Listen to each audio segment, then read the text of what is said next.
Well, good morning, everyone in YouTube land. Hello to all my subscribers. I got 13 subscribers now. Uh, so, I want to give you an update on two things. First, the house. It's just going really slow. I don't know why it's going really slow, um, but it's going, and there's no drama in the house department.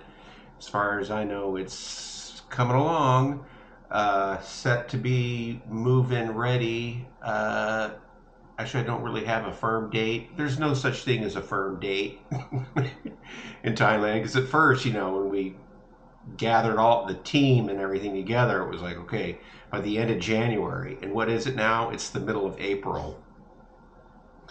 So first it was like the end of January. Oh, it's not going to be done until February. Oh, it should be done, in March.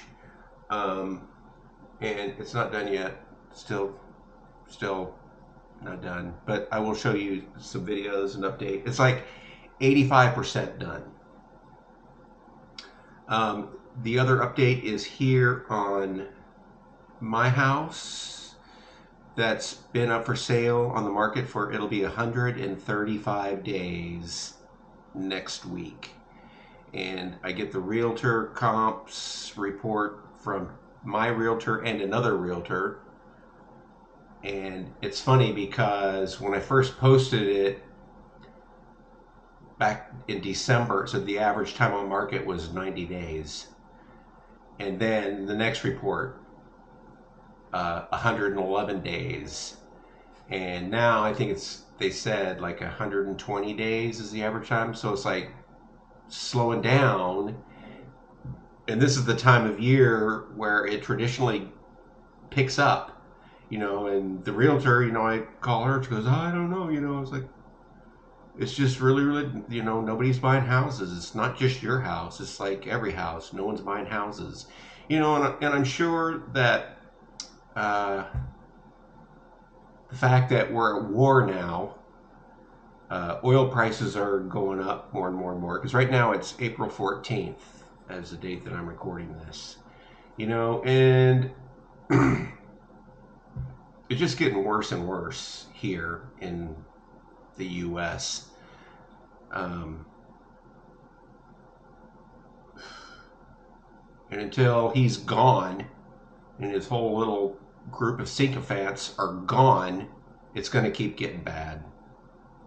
So, I had that very strong suspicion last January 20th, when I just, I knew it.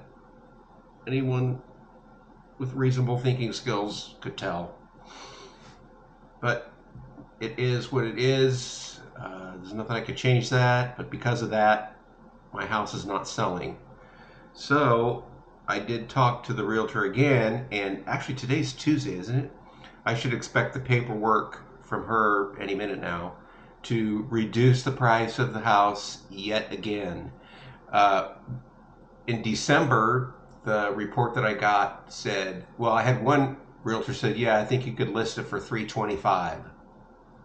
That was in December. And the deeper we got into this presidency, it's just free falling. I didn't list it for that because I wanted to get out of here. I listed it for 309, thinking, and even then, Redfin and Zillow, all the estimates, it was like below the average listing. Now the average listing is 305. If you go to Zillow and Redfin, so it's dropped a lot, in 4 months.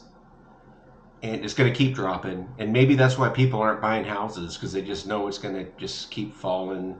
Or maybe they don't have a job, Like I mentioned before, I was working for NOAA, NOAA, for the National Center for Environmental Information.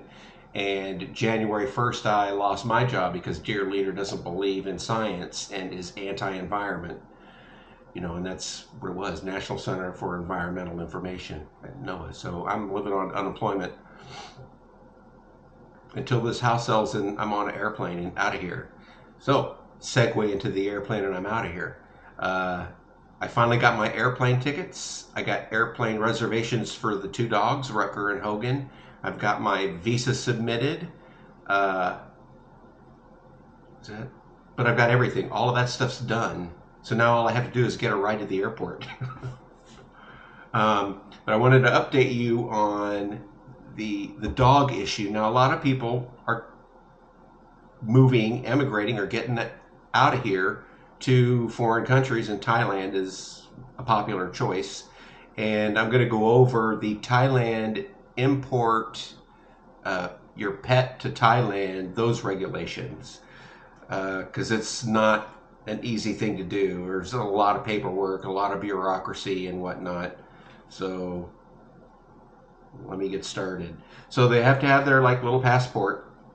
Just take their picture like this. That's what I did. Took a picture of Rutger, took a picture of Hogan, printed it out, folded it up to make like this little passport thing. I got 2 crates for them, and I got this little pet kit. Just do a Google search for pet airline kit. And it came with a couple little baggies to put the things in, some zip ties because you have to zip tie the gate closed. So, I mean, that's all done. So I've got all of that. Crates are ready, and I'll show you a little zip through of the crate in a little bit, or edit it into right now. And in this, they have their vaccination records that I got from the vet that shows all of the vaccinations. There's 5 that they need, and that's in there with the date. They also had to get microchipped, and so their microchips are between the shoulder blades. That's all done. And these things go on the crate, and it's just their shot records, vaccination records, and then their little passport picture with their name on it and a contact phone number on there. That zip tie onto the crate along with the other things that you'll see in just a minute. In my little baggie here, I have, this is just a 2-page summary that I'm keeping on me. This stuff, like I said, on the crate with the shot record for each individual dog separated, but I've got the whole thing, everything that they've had, all the vet work and stuff done that I'm keeping in a little baggie separate with me on the plane in my little carry-on, in case this is torn off during flight or who knows. So this is with me on the airplane. And these little shipping labels, I don't know what to do. They came with the kit, but I filled them out.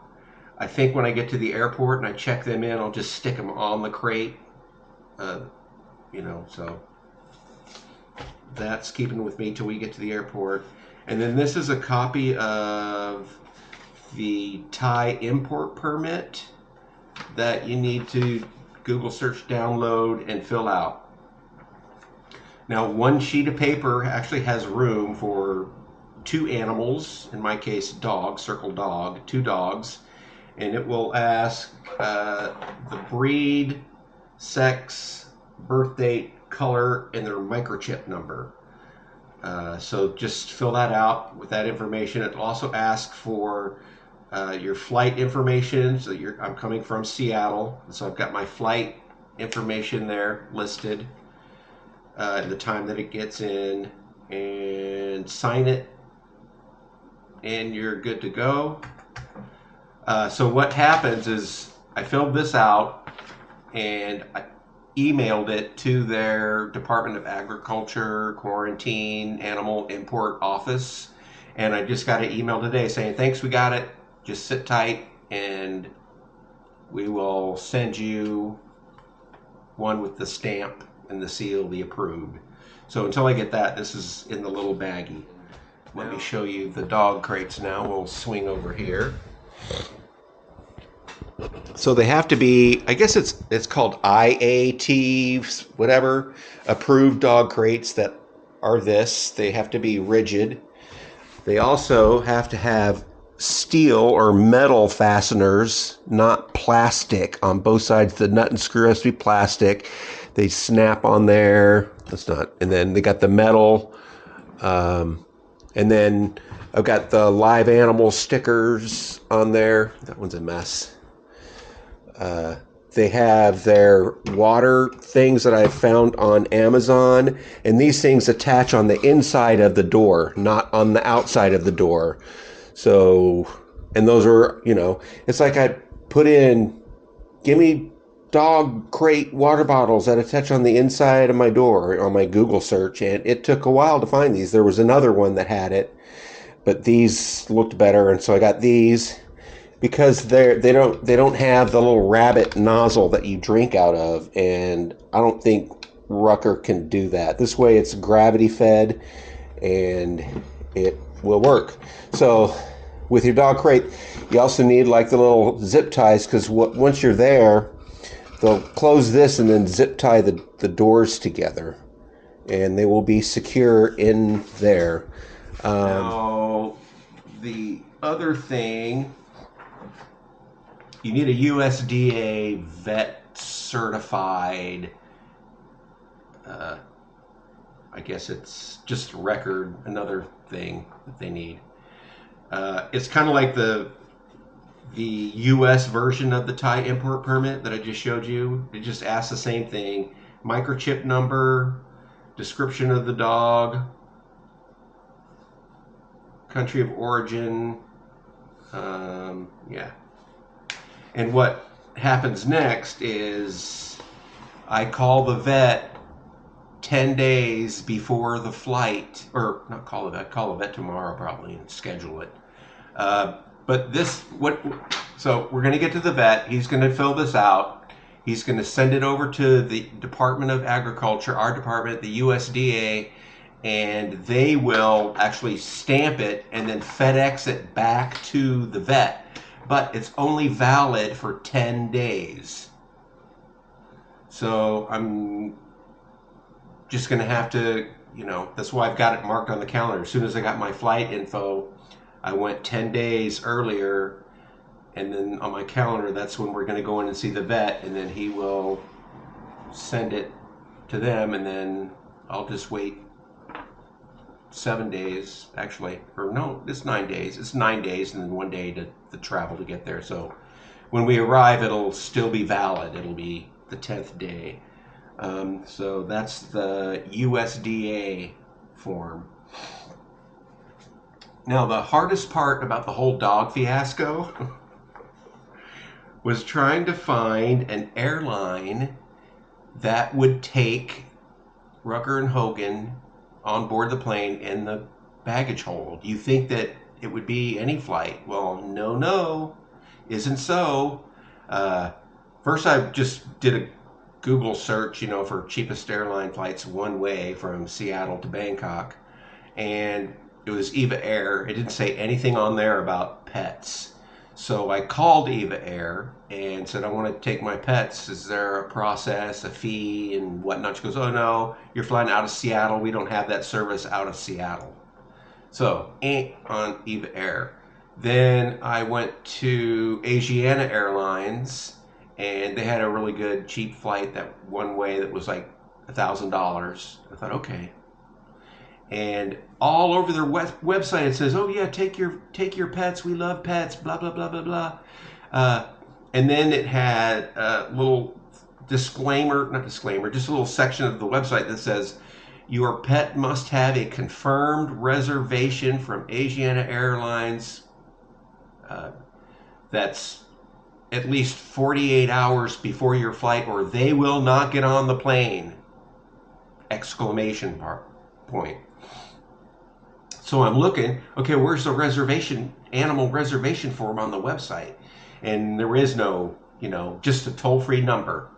And I called that toll-free number. I called it probably 15 times in one day. 15 times, like every hour and a half, I would call, and it would just say, thank you for calling Asiana Airlines. We're too busy. Bye. I'm paraphrasing. But really, that's that. And so I Googled their little message, and apparently everyone, it was just everywhere, all over. He just, why is it Asiana Airlines? Do they have another number? They never answer their phone. So it wasn't just my issue. I wanted to make sure it wasn't just me, or it wasn't just a fluke of the day. Maybe their systems were down for a day, and I just would have to wait, But I didn't want to buy my ticket until I did that, because I don't want to go to the airport and say, because if they can't go, then I can't go. That's how it is. If they let children on the airplane, they should freaking let dogs on the airplane too. And I'm making every effort to comply with all of their requests, pay whatever they want to make this happen. And yet, dogs are people, everybody.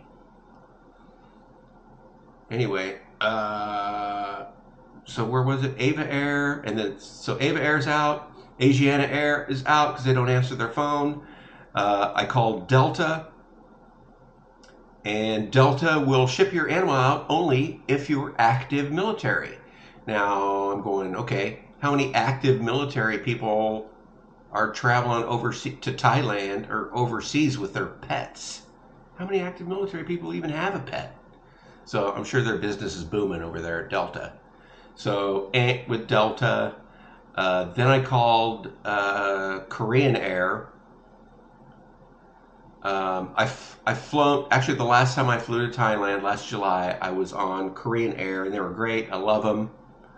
But their one-way ticket was almost $1,500. And I'm going, forget that. But I've already called all the others, The only ones that I hadn't called yet were China Air and Korea Air. So I called Korean Air, and it was $1,500. And then the guy that I talked to was, he just didn't seem really interested in helping me. He's like, oh, well, yeah, but then you have to book your ticket first and then call back, and then I'll check to see if there's room on the flight.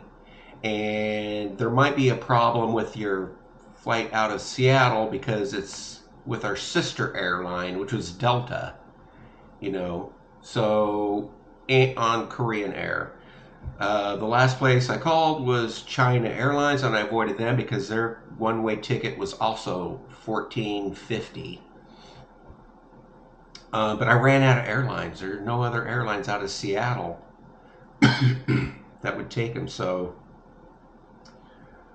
I called China Airlines, and it's like, lady was like super friendly, and she said, oh yeah, I could do that right now. What flight are you looking at? And I gave her the flight number that I hadn't bought yet.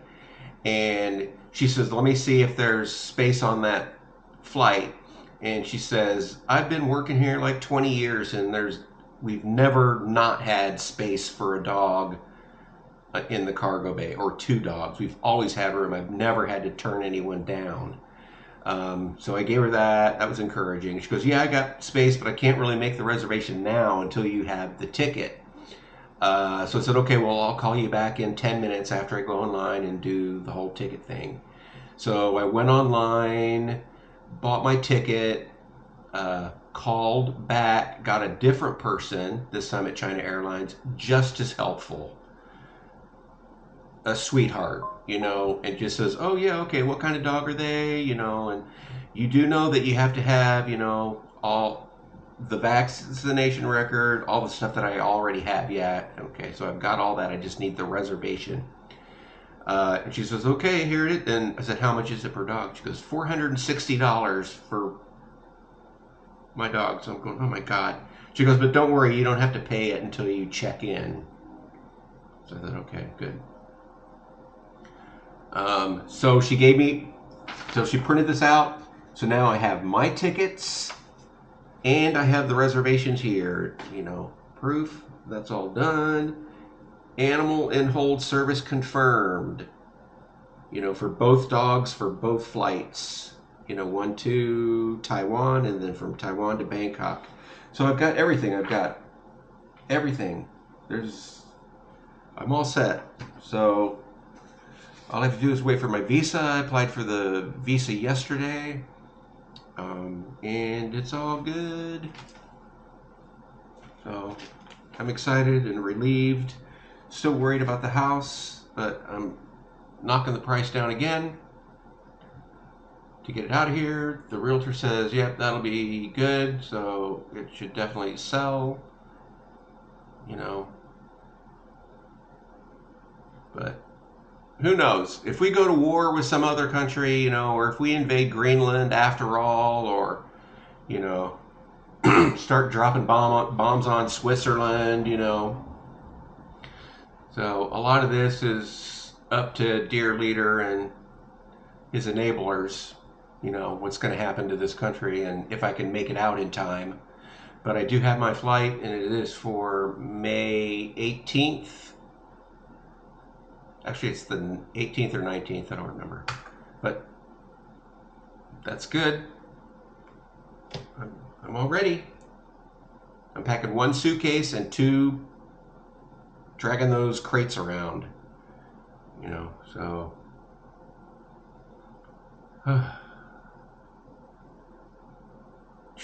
Leaving ain't easy, tell you that. You know, if you're trying to sell your house and you got dogs and you're doing it all by yourself, it is not easy. I already got rid of all my furniture. There's nothing in my house except my bed, a little stool, this chair, my desk, and a couple floor lamps and whatever's hanging on the wall. 2 pots and a bowl. That's basically it. So, some books, my desk, just desk stuff that I'm just gonna into the trash so I could get out of here. All right, that's it. That's my update.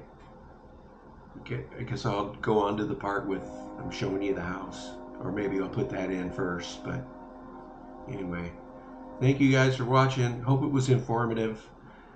Stay tuned for more updates. Hopefully they'll finish the house soon. But anyway, have a great day. Love you guys. Okay, bye.